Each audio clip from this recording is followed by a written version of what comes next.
up, wash my face. Start my day. Wake up, get up, stretch my legs. Eat some breakfast, milk and eggs. Brush my teeth up, wash my face. Throw my clothes on, start my day. Wake up, I can smell the smoke from the bacon. Let's go, see the sun shining from the windows. Okay, I know that today'll be a good day. Okay, I know that today'll be a good day.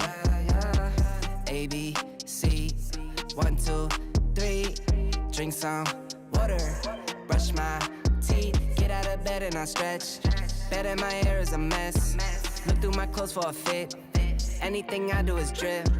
Feel like a kid when I'm tick-tocking. I still keep it real as it is. I show my age, I don't switch often. I'm just as a dad as it gets. Try taking naps with my kids talking. I'm guessing this life how it is. And I can't wait for the weekend. Keep jammies on like I'm a kid. Wake up, get up, stretch my legs. Eat some breakfast, milk and eggs.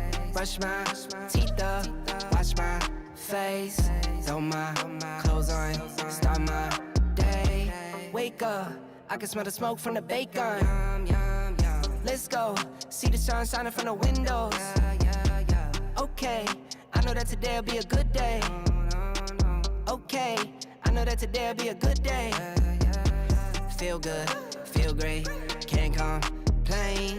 Look out my window, see birds and planes. Sun's out, some clouds, it might rain. Siblings on my nerves again. Summertime, go for a swim. Wintertime, go grab a sled. Spring, I might need an umbrella. Fall back in school with my friends. Attitude change like the weather. My mom tell me it never ends. Like clocks, we evolve in a circle. Every 12 months we do it again. Wake up, get up, stretch my legs. Eat some breakfast, milk and eggs. Brush my teeth up, wash my face. Throw my clothes on, start my day. Wake up, get up, stretch my legs. Eat some breakfast, milk and eggs. Brush my teeth up, wash my face. Throw my clothes on, start my day.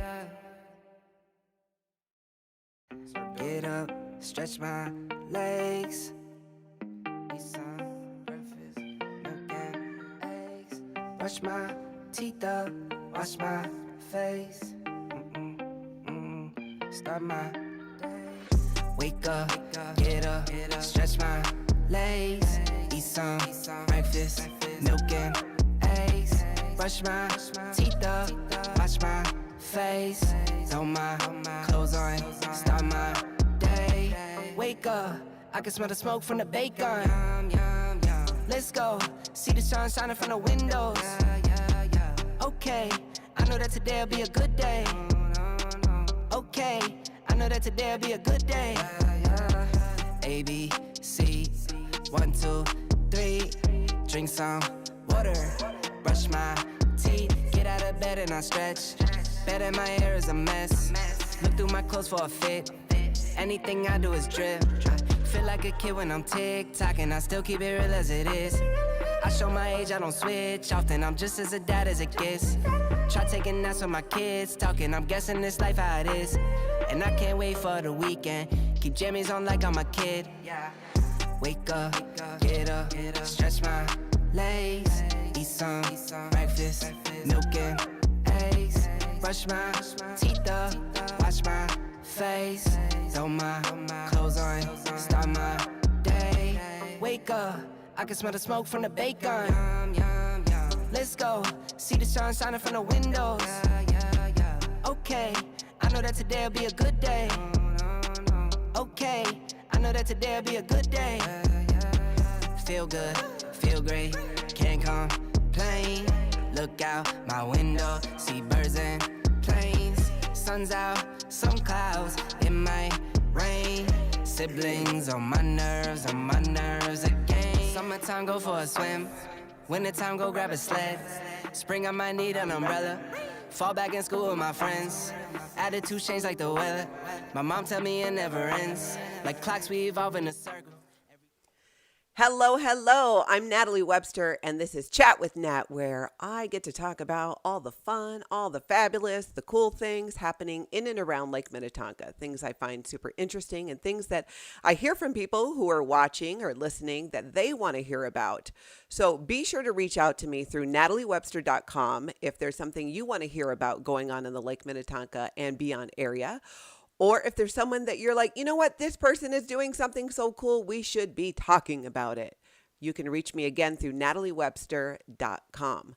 Today is Life Coach Friday, which is a segment I do 2 Fridays a month where we bring in Annette Walters, who is a life coach from Relo Women.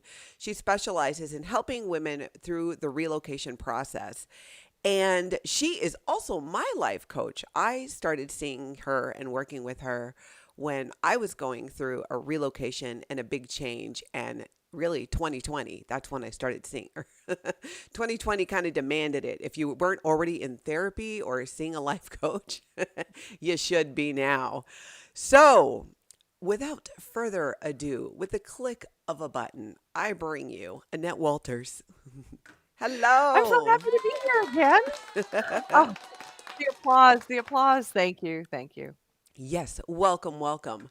So we are talking today about, the question is, do you prepare to fail? And everyone who's with me right now, and most people who are watching and listening, you're in the Lake Minnetonka area and nearby. And we've had to pivot a lot. Local businesses have had to pivot a lot in the last year as individual community members. We've had to do a lot of this pivoting. So the question today, do you prepare to fail, has a lot to do with addressing that. When we're faced with change and things happening, and we have businesses that are closing, but we have businesses that are opening. And then we have times where places are closed, but then times where places are open. It's been a real, roller coaster ride, to say the least. But what I want to talk about with Annette today is really breaking down the best way that we can, show up with these changes in our community and still show up as our best selves for our community and continue to expand our Lake Minnetonka community in the face of, this is going on. What do we do? So hello, Annette. Hello, how are you today? I'm fantastic. I've got not just my coffee in place, I've got my hot lemon water, and I've got a pretty cup today, which I'm pretty excited about. Okay, next week I'm coming with a pretty cup, or 2 weeks from Yeah. now.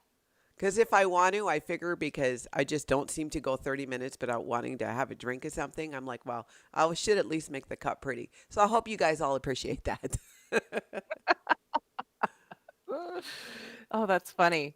Yeah, I'm so excited to talk about this subject today because we all do it. And it happens kind of in the background, kind of sneaky like. So it's important to talk about it, because once we realize it, we can nip this thing in the bud. But yeah, we gotta understand it first. So let's take, for example, I'll give you a specific example. So in our area, like all over the country, all over the world, but we talk specifically about Lake Minnetonka and nearby, so we're going to keep it to that. There's been a lot of changes in Excelsior. We have a bandshell that's been there for many years, holding many memories, just came down so that a new one can go up, a new one that has been in the works for quite some time. There's been a lot of work done to raise money to make it happen, to work with the city. And it looks like the first concert in Excelsior, they do these concert in the Commons, these free concerts every summer. And I read that they're looking to have the first one at the new Bandshell on July 7th. So it's really something to look forward to. But I know that also, Excelsior especially, and other places around the lake as well, but there's a lot of pride in the history of the area and maintaining, its charm and history. So this is a big change for some, where it's kind of, shaking them up. And when you look at that and go, okay, well, it's just not going to work. It's not going to work because it's nothing like the one that was there. And it really is nothing like the one that was there. But I'm thinking it's probably for a reason that it's nothing like the one that was there. So, this comes in and it kind of shakes things up a little bit. What are some ways that, as community members we can look at this to try and have, I mean, for some people like me, I'm excited about it. I saw it and I was like, "Oh, this is cool. It looks more modern. It's got a different twist on it." I don't know anything about acoustics, so I can't speak to that. But what are your thoughts on that?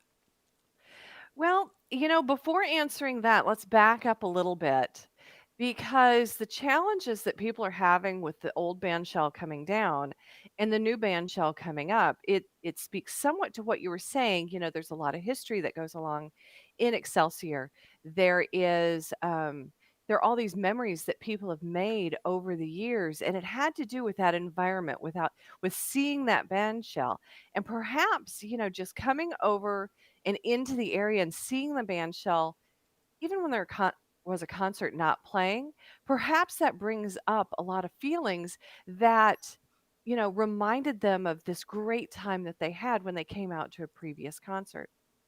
And so, as the band shell is coming down and a new one is going up, what's happening here is that people are making it mean something about them.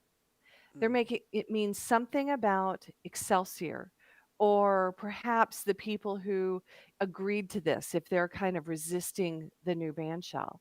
So what is it? What are they making it mean? And so what do you think under those terms? I mean, what could people make it mean that, the old ban shell's not there anymore?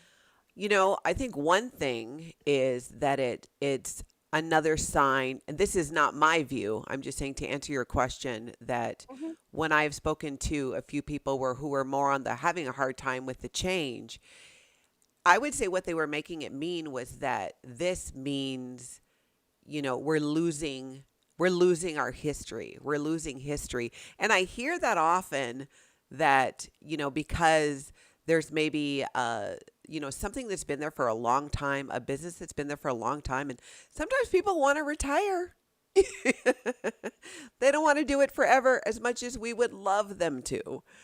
And they Mhm. want to retire and they want to get out of the game. Sometimes it is a decision of they have no choice because, especially with the events of the last year. So I would say it's along the lines of making it mean that somehow means that Excelsior's losing a piece of its history, Mhm. which means And they're on a losing touch with that connection to your point, to their childhood, those happy memories, that they're losing that. Right. And that's significant to people from a continuity standpoint. I mean, because to be able to do that as a kid, and they did that with maybe their families or their friends, and, they may have had this expectation that, now that they're in their early 20s or in their 30s, they're planning on doing this with their kids and their kids' kids, and now the band shell is down. Hmm. So now what? They connect it to the physical thing um, as opposed to the experience that they have with each other. And that's fine because a lot of things go on for perpetuity. Like y'all just opened up the new hotel, which is a Hmm. revamp, and it looks beautiful. Oh my gosh, I Yes, can't wait to stay yes, there when and I that's can and travel she's again. I know. And she's referring to the Hotel Excelsior, which is slotted to open to the public in March within the next few weeks, hopefully. Haven't gotten a day Mhm. yet, but yes, that is a good example. Mhm. And so some things go on in perpetuity, but what we have to do is we have to get back to the things that we're making it mean. And typically we make it mean things about ourselves. In looking at that and looking at, like even what you said before, this means that blah blah blah. However, there are multiple ways to think about this, but when we're stuck in that, when we're going, "Oh, but it's gone, it's never gonna be the same, we're losing our history," we go down a rabbit trail that leads us to more of the same, more of, "Okay, well, if that's gone, okay, now what? Now what's the next thing to go?" Well, am I even connected to this city anymore? I mean, it can go a long, long ways to disconnect you from just a single thing, and kind of it hinges on on the thoughts that you allow to go on in your brain. Mm-hmm. So, like we do in lots of coaching sessions, and I do it with you and with all my clients, and when I get coached, this is what happens with me. So, how else can we think about this? How else can we think about this as if history is part of it? As how else can we think of this as the evolving history of Excelsior? Well, How else exactly can we like think? that. Yeah, I would say exactly like that, along those lines of that this is the evolving history. This, even though it's a new band shell, it's a new insert whatever, that it's part of that next step in evolution, of growth. And in it's I think that's probably how I mean, that's how I see it. I got really excited about it. I don't share some of the similar, even though I've lived in the area for over 25 years, and my kids grew up walking to the Excelsior Commons from our house and going and getting ice cream at Licks, and then later Tommy's Tonka Trolley, and would head down to the band shell. I mean, if we're really being honest here, we can talk for a minute because I'm pretty sure my kids aren't listening. My kids, specifically one of them, I'm not going to name names because there are three, so we will leave that open, used to hide out behind that band shell and get in all kinds of shenanigans. So, Shenanigans. as a Lake Minnetonka parent, I appreciate that you can't hide behind the band shell anymore. Once it's put up, it's like this open space. So but to your point that, these are going to be now, new memories, but it's a continuation. There really is not an end to it. And maybe that, to your point, is kind of how, when we talk about preparing to fail, is it's that initial, we're faced with this major change, and we're using the example of the band shell and go, oh, well, this ain't gonna work because this is so different. And so what I'm hearing you say is it's good for us to stop and ask ourselves, what am I making this change mean? What am I making it mean about myself? And then how can I choose to view that? Because I agree, it's part of the evolution of expansion. Hmm. Now let's talk about the commercial real estate Hmm. area and the businesses that are going on there.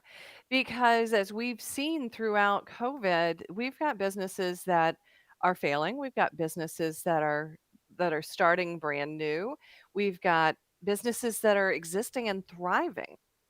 And so, if there was only one way that this was going, if there was only one way of thinking about this, which, the narrative on media is, businesses are failing all over the place, then all of the businesses would fail. As a matter of fact, we've got businesses that are exactly the same, and one fails and one doesn't. I mean, you see this in the restaurant industry all the time. And, I would say that part of that is how we view our businesses, how we go, especially in times like COVID, when we go to a place of scarcity where we have to hold on super tight to whatever we have. That means that our iteration of our business can only be one way. Whereas these people who are thriving or who have morphed and survived Hmm. in it don't only see it that one way. They've asked themselves, how else can I see this? But when we prepare to fail, what we're doing is that we're narrowing what we can actually see. Mm. And that is what goes then we go down that rabbit trail. Okay, well, if I don't see the revenue next week, then I'm going to have to call the bank and we're going to have to do this. Now, the practical steps might be there, but when it gets to be on the rabbit trail, it it distracts us from everything else because we'll have an opportunity to maybe shift our business or morph it in some way that may work, but we won't take it because we're so distracted by this other thing, which means we can't even look at it fully So we miss for the what it is. opportunity. We miss seeing the coolness of it, or the opportunity that this brings. It was a little similar when the Panaway opened in Wyzetta, and it just looks very different. And If you're just joining us now, Annette is with Relo Women. She's a life coach and she specializes in helping women through the relocation process and dealing with a lot of change. And we're talking about in the Lake Minnetonka area how there's been a lot of change. It's been happening all over the country, all over the world, and how we show up for it. Do we prepare to fail? Are we showing up looking at this change with ways that we're going to fail? And we're streaming on to multiple pages in the Lake Minnetonka area and also Relo Women's page as well. And if you're not already following Annette on social media, you can find her at Relo Women everywhere and right here on Facebook. Make sure you like and follow her. Now, so when we ask ourselves that, well, what am I making this mean? It gives us the option to see more opportunities. And you're right, it really just changed everything. And that I know is the key when I'm looking at my own, something that I start finding myself being fearful about or concerned about, that initial, oh my gosh, this is happening. And when you do stop and ask yourself, okay, so yeah, this is happening. What am I making it mean? And I'm just always amazed at how often I am making it mean some crazy thing that isn't even really happening. It's all the, well, what ifs, and this could happen, and that could happen. And none of that is actually happening. But when I reframe it that way, I'm able to see the possibilities and able to see my options. And so looking at these changes coming, for example, with the Bandshell and the changes that's coming to the Commons. And side note, soon I'm going to have somebody on from Community for the Commons to talk about specifically what these changes are and what's happening and what's coming up. So I'm real excited about that. So then we have options, we have opportunity. That really kind of puts us back in the driver's seat of, okay, I don't need to look at this from a perspective of fear and failure. I don't need to brace myself for this to fail. And as community members with some of the, we have new businesses opening up all around Lake Minnetonka. And to your point, Annette, there's, some have closed, but some have done really well and some are staying the same. There's a few that have expanded. I mentioned this the other day, Ooh La La and Excelsior. And Annette, I know you remember her store. She's I got need that hat, by the way. I need you to go get it and send it to me. I know, it's so great. And they do ship if you're watching for any reason outside of the state of Minnesota. It's fabulous. I love it. I wear it everywhere. Though it reminded me I need to get it in my hairdresser because I hadn't colored my hair, so I just used the spray and then it got on the inside of the hat. Took it off. Like, what the heck? I know. I was like, oh, gotta get going on that. Gotta get back in the chair. But I digress. I've just the entire thing. Yes. So that is a way, if we stop and ask ourselves, what am I making this about? What am I making this mean? What does this mean to me? Then we have options and we have more opportunity to view a lot of the changes going on. So what do you think about in terms of, right now we have some kids are in school, some are in a hybrid. And it sounds like, the idea is to get most of them back to school and actually sooner than later for many in our community in the Lake Minnetonka area. And I feel like we can kind of take that same concept because there's been a lot of concern, I know, in our community for kids who've not done well with distance learning and how they've fallen behind. How's it going to work with them going back? How is it going to, safety concerns and whatnot. And there's a difference, I feel, between concerns versus showing up, being prepared for it to fail. Just that, well, it's not going to work. If we adopted that attitude at the beginning, when we had to pivot and go to distance learning, then even more kids wouldn't have done well.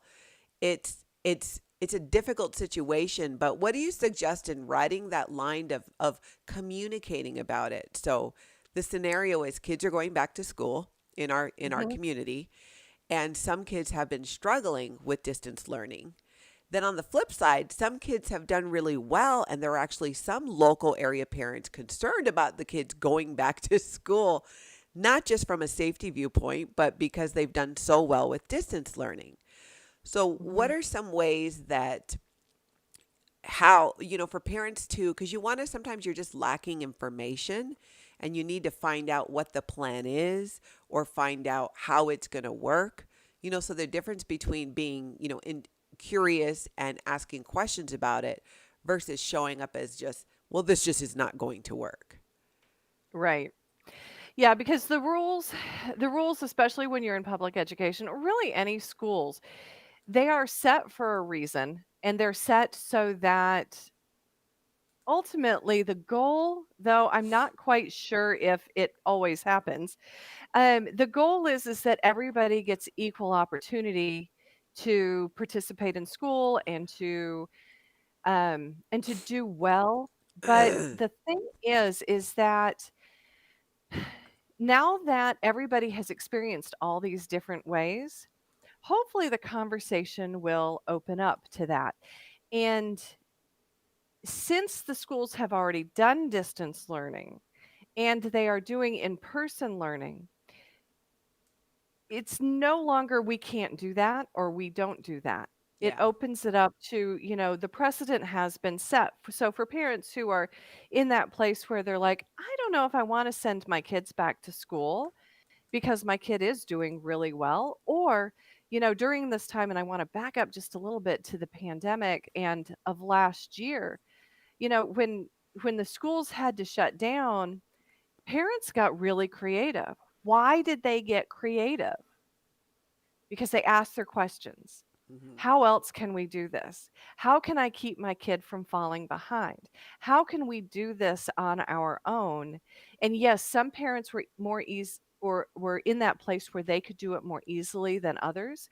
But this idea of these homeschool pods, so they do the online learning, and you've got one parent who is kind of a natural teacher, and they all go to that house to be kind of supervised and go over it.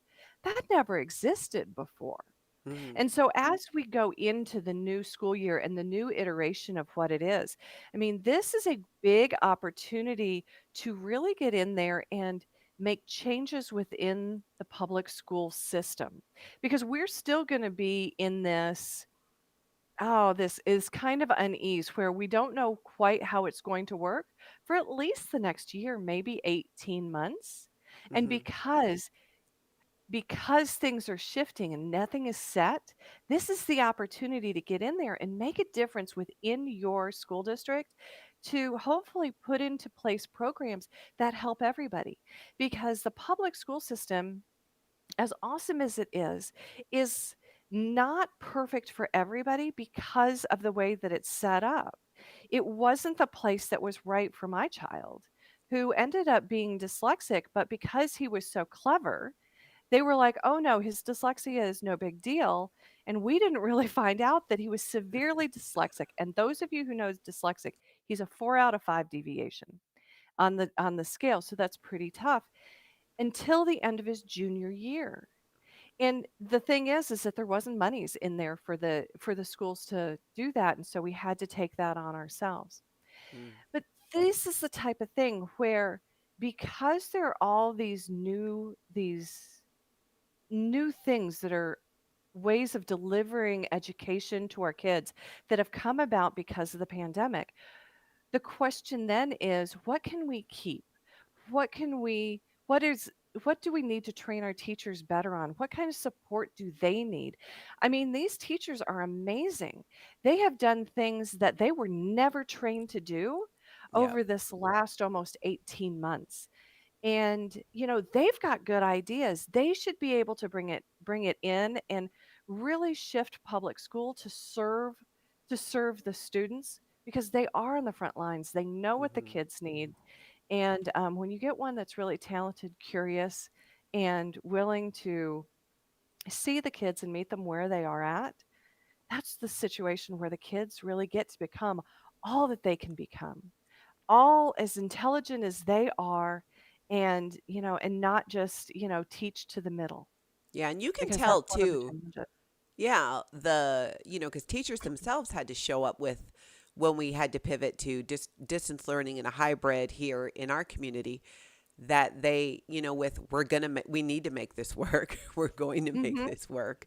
But if they showed up Right. with this attitude of, well, this is just going to fail right out of the bat, it wouldn't have worked at all for anyone. And that's a great tool. We have a question for And you. Oh, sorry. yes. Well, Oh, the the question last is, comment on that okay, is that those parents who saw their teachers struggle or their kids struggle, teachers were in that place like, "This is not gonna work. I'm never gonna be able to make this work," which just added on a layer of struggle on top of what they were trying to do automatically, and that questioning themselves didn't actually get them any place. It actually made their jobs harder, and it was a self-judgment. It wasn't, it feels really true in the moment, but it's not necessarily true. And a lot of those teachers pull themselves up by the bootstraps and they made this thing work. But it is distracting. So, that's so question. true. So your question is from Molly, what are some best tips on how specifically to focus on what we want to see and not what we're afraid of? The first step is to see what you're afraid of. That really is the first step. A lot of things that we are afraid of, we look at it or it flashes in our minds, and then we start shoving it down. Oh no, no, no, I shouldn't think that. Oh no, no, no, that isn't real. And you'll hear me talk about it probably multiple times on Friday Coach Live and or Life Coach Friday. And what it is that we're feeding the monster in the basement, really, is what's going on. And it'll come out in all sorts of ways. One of the things that I teach my clients is to go, "Oh, there you are. I've seen you before. You've come around before," being that fear that you have. Um, but because that is going on in our automatic brain, it pops up without a lot of thought. It pops up really not on purpose. And that's the point where we engage our prefrontal cortex, the decision making part of our brain, and we go, "Oh, there you are. I've seen you before. You know what? I've decided to think this other thing instead of that. So I'm going to allow you to be, but please go sit down over here and you can just watch me work because I've got this." And so when this happens, it's kind of like a mini dialogue that we've got going on in our head. Because we've seen this before, we decide what we're going to think instead of that. So we use our prefrontal cortex, and sometimes I even have these things on note cards. Like, oh yeah, what was I going to remember to think? And so I have it on a note card, and I go, yes, that's right. Now, this thing that you're going to think, one of the secrets to this is that this is not unicorn happy thought swapping. That Yeah, is this is not not what this just is about. positive think it away. No. Mm-mm. What? This is That not doesn't positive work? thinking. No, and the reason why, and I'm so glad you brought that up. The reason why that doesn't work is because if you choose to put on that note card or choose for something to think in those moments that you don't actually believe, your brain, your automatic brain back here that popped up the other one, is going to double down and probably come up with 15 reasons as to why you're wrong and perhaps, not so smart for trying to think that in the first place. And that doesn't help you at all get over that fear or over that thought that is creating results in your life that you don't want. So you're And you're so, really, just to clarify, because mhm, the question was on, how do we focus on what we want to see and not what we're afraid of. I find it really interesting though that you're not saying, hey, don't look at the fear, don't think about the fear, just positive think it away. You're saying like, okay, you know, what is this fear? mhm. Mm-hmm. Right. And so the first step is to allow it and to even have that note card or whatever that you're going to think instead of it. But what happens kind of in that in between time when we're allowing it is that if we take the time to pause and get curious, almost like we write it on a pillow and we throw it out in front of us and we go, "Okay, there you are. Why are you here? Where did you come from? You know, what is this about?" And thinking about it almost as if we're giving our girlfriend advice, that we look at it in that third party way, we can go, "Okay, so there you are. Do I believe that?" If you do, you can keep it. But if you don't, which is what comes up a lot of times in coaching when I'm being coached myself, I go, "I don't even believe that." And yet, there it is making me Yeah. afraid, or there it is causing me not to take that phone call or whatever it is. Um, that allows me to look at it and go, "Okay, now I can look at you," and I go, There you are. I'm very well practiced at thinking you, so you're going to come up again.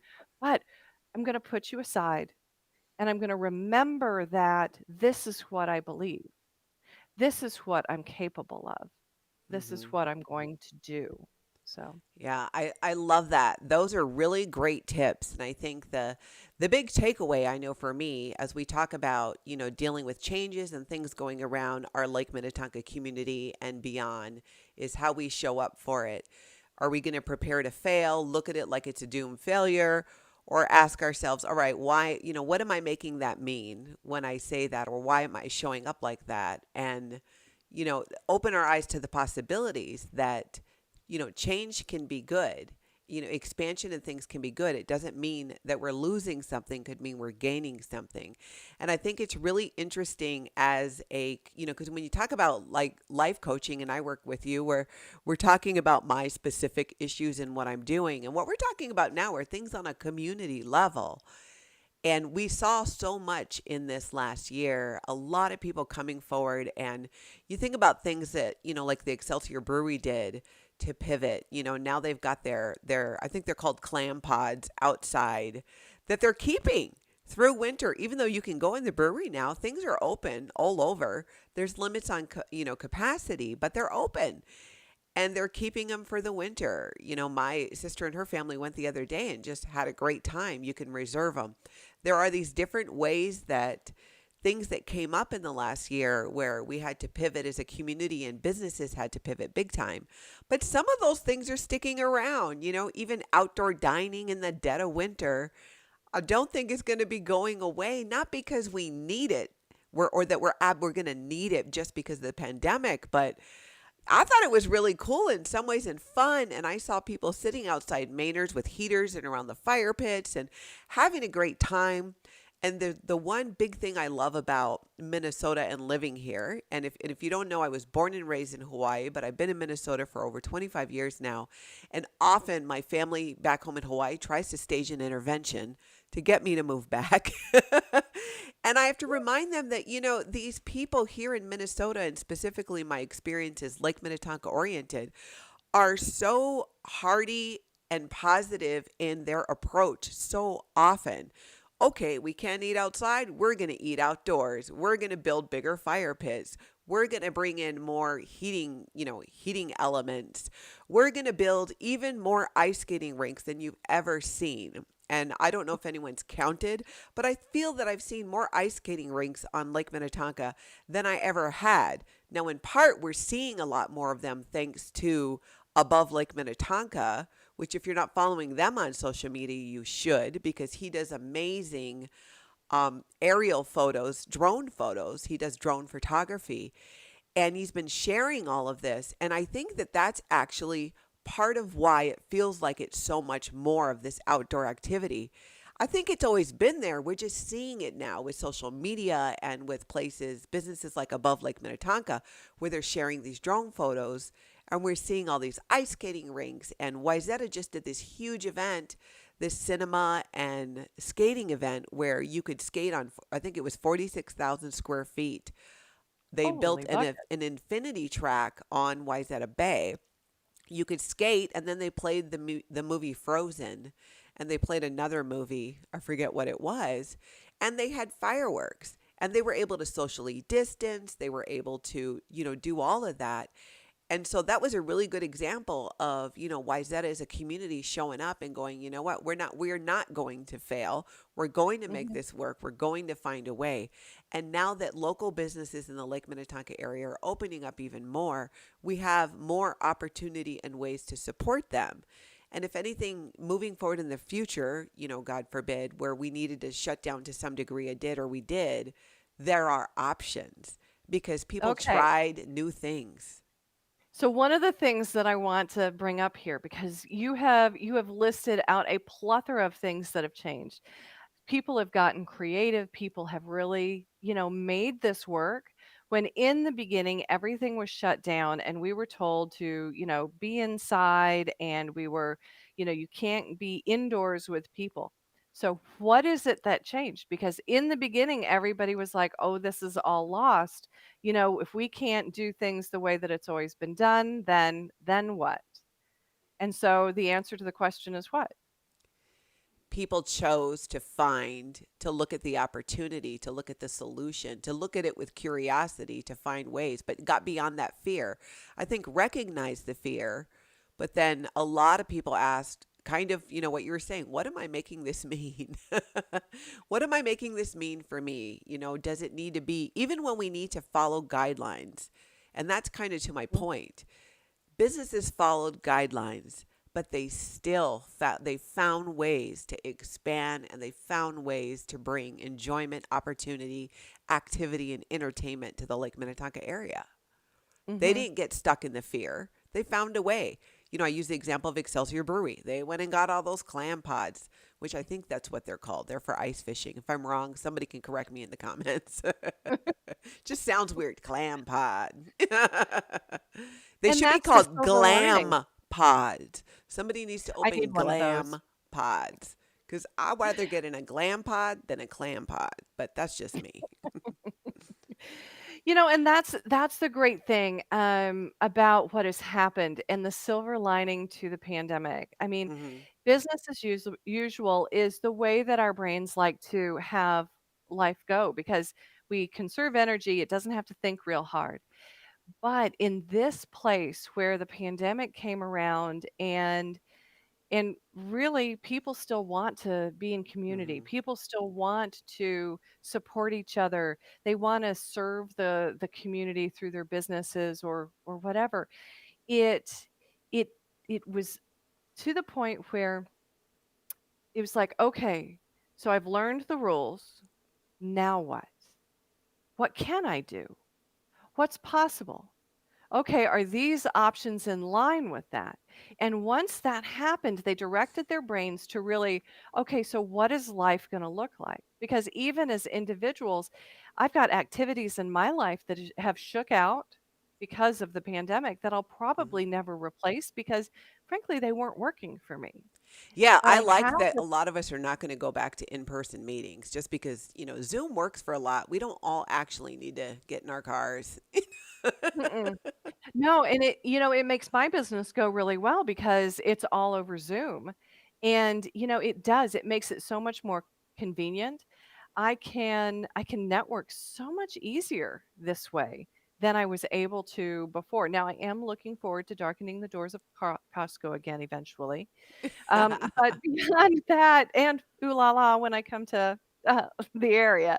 Yes. But some things I think are going to change, and it's going to change for the good because people have realized and had that space. What do I really want in my life? What is serving me? What isn't serving me? And now without the shoulds, I should be doing this when so and so, or everybody in the community does that. It really shakes it out during this period of time and going, yeah, but do I really want to? And it Hmm. has Exactly. provided that space without all of that activity to actually pause and go there, and everything is good.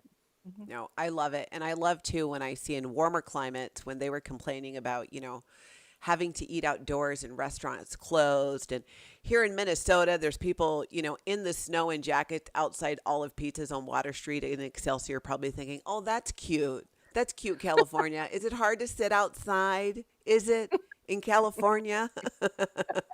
it's I think it's I may need a 28 snow. degrees in Minnesota and we're having pizza on the sidewalks and we're not complaining about it and we're liking it and we're sharing it on social media. So you're real Because cute, you guys California. are tough.